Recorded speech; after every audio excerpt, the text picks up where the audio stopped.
You need 2 staircases. The elevator is quite large. The staircases can't open directly onto the corridor, like your hallway. They have to have sort of like a separation between them. In New York City, you even need like a trash room, a trash chute, but the trash chute for fire safety reasons, because the trash chute is effectively a chimney, cannot open onto the hallway. It needs to be in its own room, so that adds space. Once it's in its own room, then it has to be handicap accessible, so that adds space. It's like a give a mouse a cookie kind of situation. Just gets like bigger and bigger and bigger, and your traditional what we'll call point access block, where you have a slimmed down vertical circulation, a lot of apartments off of it, is not possible in these long hallways.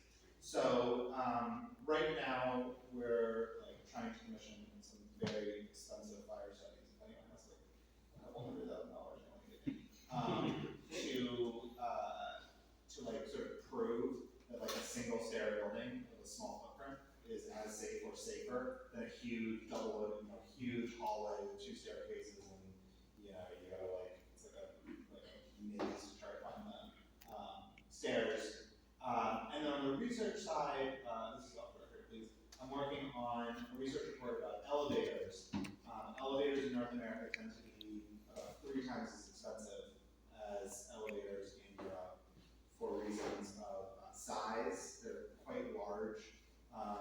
In Europe, typically, handicap accessibility means the wheelchair goes in, the wheelchair comes out. Whereas in America, someone who's walking, who's like ambulatory, will typically like turn around in the elevator. So the idea is to provide the same level of access to wheelchairs to turn around, so the default turn radius, not in these elevators, but in a new elevator.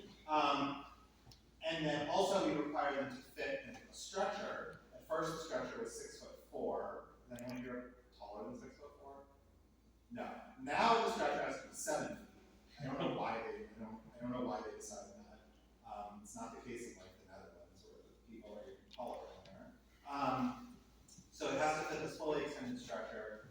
America is like not a great record. Like if you go to cardiac arrest in America, you're actually less likely to survive than in Europe. So they don't really know that it's doing much.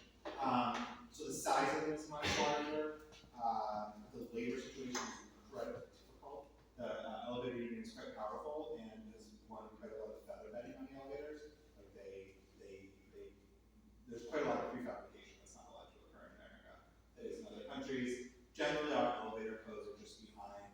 Like when you test an elevator in the United States, you actually have to, like the nameplate in the elevator. This one says 1,500 pounds. You actually have to bring 1,500 pounds of weight into the elevator, put it in the elevator, and then put the brake on, and someone has to go and see how far it falls, like see how far the elevator falls. Whereas in the rest of the world, they develop like much more advanced techniques that don't involve bringing tons of weights into the elevators. So the practical upshot of all this, though, is like it increases the economies of scale necessary to make multifamily construction. Yeah, and also so then you end up with in America, we end up building buildings that just don't have elevators as a result. So like it's quite common in New York to build a 4-story building now without an elevator. Whereas like in Switzerland, no one would buy. Like in Switzerland, they'll build 2-unit buildings, 1, 2, and no one would buy it if you go to the second floor without an elevator. Whereas in New York, in my building, someone's renting an apartment in Williamsburg for $3,800 for 1 bedroom on the 5th floor of Oahu. So we just don't have elevators. Like I live in a 5-story Oahu that was built in 2015.